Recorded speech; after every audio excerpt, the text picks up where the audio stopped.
Olá pessoal, sejam muito bem-vindos a este canal. Professor Guilherme Falca aqui com vocês.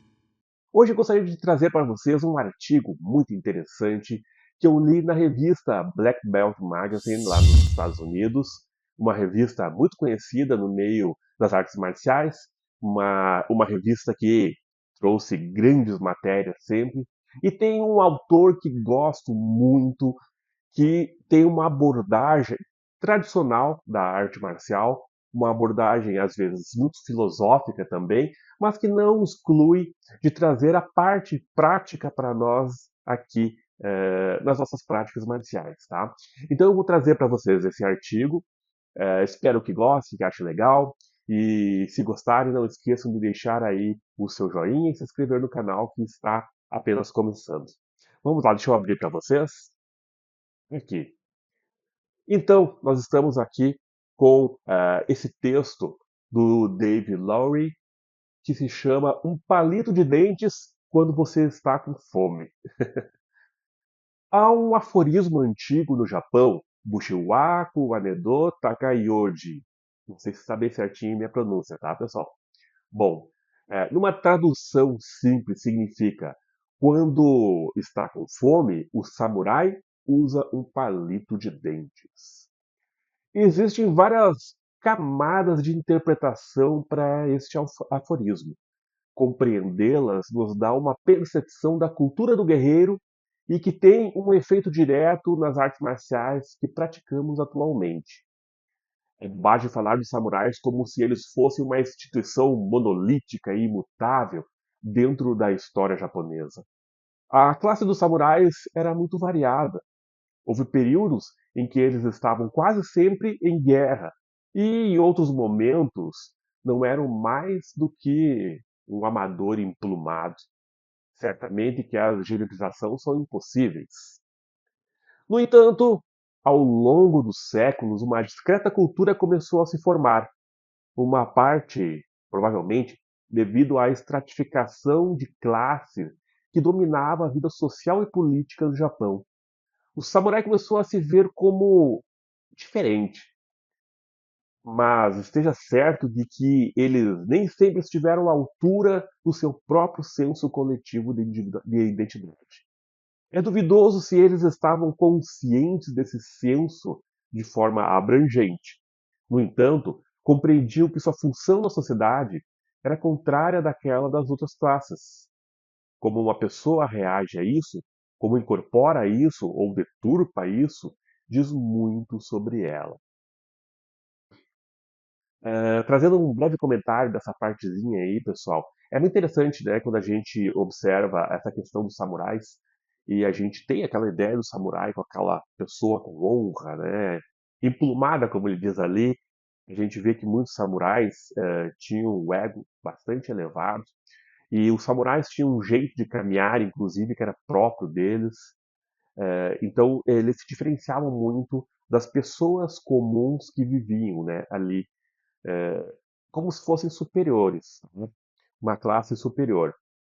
Isso tinha um grande sentido no Japão naquela época, e os samurais realmente eram pessoas que foram se tornando, com o tempo, até pessoas que chegaram a um status tão alto que acabou incomodando até o governo japonês.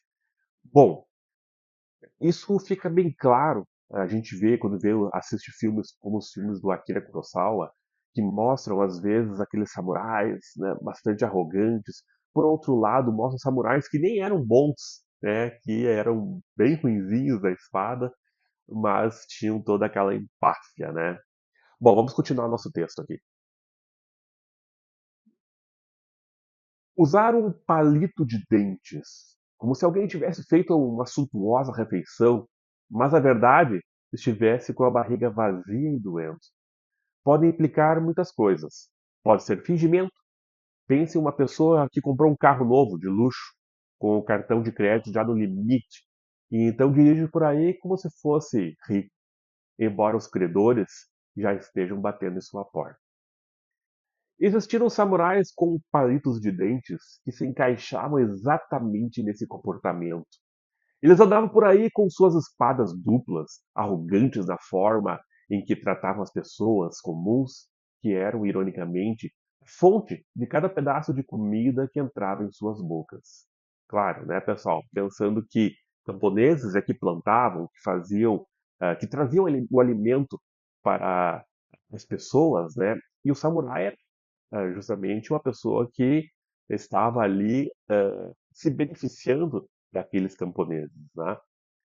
Bom, sim, os samurais eram vistos por aqueles de classes mais baixa, até um certo ponto, como exemplos de virtude e coragem altruísta.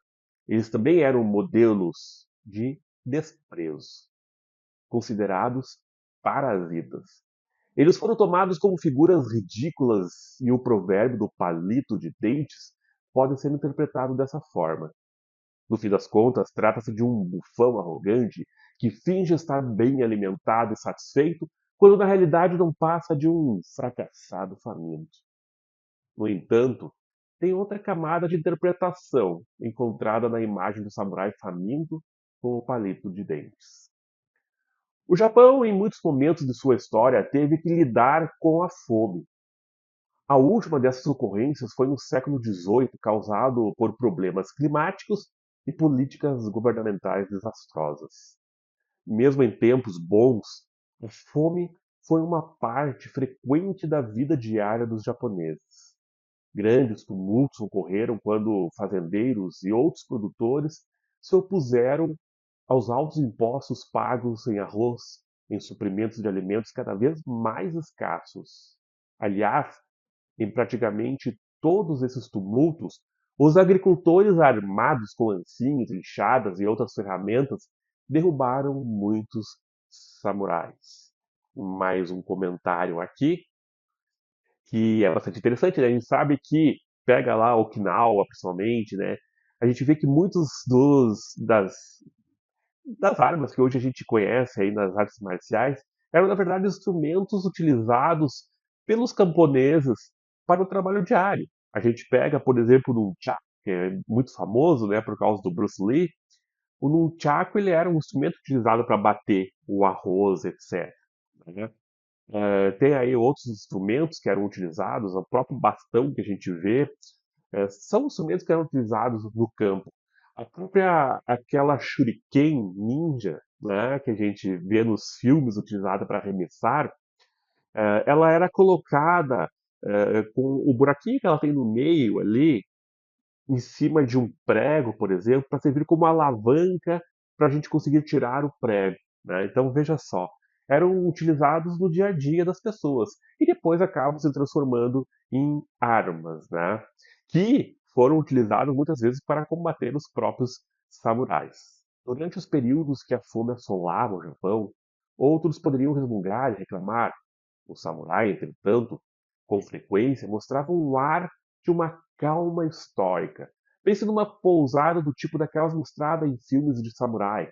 Fazendeiros, mercadores, os homens do Katsugi, que transportavam produtos para cima e para baixo nas ruas, todos reclamam do custo e da escassez de alimentos, enquanto anseiam por uma refeição que os deixe satisfeitos em vez de com as barrigas vazias. E lá senta o samurai, palito de dentes na boca, sem dizer nada. Seu autocontrole imperturbável tem um efeito na população. Olhem aquele samurai, eles dizem. Ele deve estar com tanta fome quanto nós, mas veja como ele se comporta. Dessa forma, podemos ver como um samurai poderia ser um modelo para os outros, demonstrando frieza, se recusando a reclamar. Este é um tipo de liderança que vem naturalmente, pelo menos para algumas classes de samurais. Eles se veem como especiais, como pessoas que devem servir de exemplo, como homens que têm um dever de viver segundo as expectativas da sua posição. Se olharmos o ditado dessa perspectiva, podemos ver como um samurai fingiria estar satisfeito quando na verdade estivesse com fome, pois acreditava que agir dessa maneira faria os outros refletirem sobre seu próprio comportamento. Entretanto, os artistas marciais de hoje não são samurais. Os samurais estão tão distantes da sociedade moderna que é impossível pensarmos alguma relação com eles mais do que um escravo de uma galé em um navio romano. Simplesmente a vida é muito diferente. No entanto, é útil para nós pensarmos em nossas próprias funções, no dojo e na vida. Será que consideramos nossos status de faixas pretas, mestres ou especialistas como um sinal do quanto somos especiais? Será que andamos pelo dojo como se fôssemos a elite, possuindo algum tipo de talento notável? Se sim, podemos esperar que, como os pretensiosos samurais com o palito de dentes na boca, haja quem nos ridicularize silenciosamente. Seremos vistos como palhaços arrogantes e presunçosos. Se, por outro lado, considerarmos nosso treinamento como um meio para nos tornarmos mais honestos e aprimorar nossa integridade, deveremos ver que, também, haverá expectativas quanto a nós. Podemos estabelecer o padrão para um bom comportamento altruísta. Podemos agir de forma a fazer com que os outros nos admirem. Todos conhecem, se não a verdadeira fome, pelo menos algum nível de desconforto da vida. Como reagimos a isso? Como o samurai com seu palito de dentes fala muito sobre a seriedade do nosso treinamento marcial. Ótimo, muito bom esse texto, e nos traz essa reflexão de como nós agimos dentro do nosso dojo, como nós agimos como praticante de artes marciais, como nós nos colocamos perante os outros praticantes. Texto filosófico, interessante, reflexivo, que creio que possa ser bastante útil para as reflexões de vocês que são artistas marciais, que estão em busca não só da prática da luta, mas também do crescimento como pessoa. Você é um samurai com um palito de dentes no sentido arrogante, ativo, ou você é um samurai com um palito de dentes no sentido a ser um exemplo para aqueles que estão treinando com você, para aqueles que convivem com você. Fica aí essa reflexão. Um grande abraço. Até o próximo vídeo.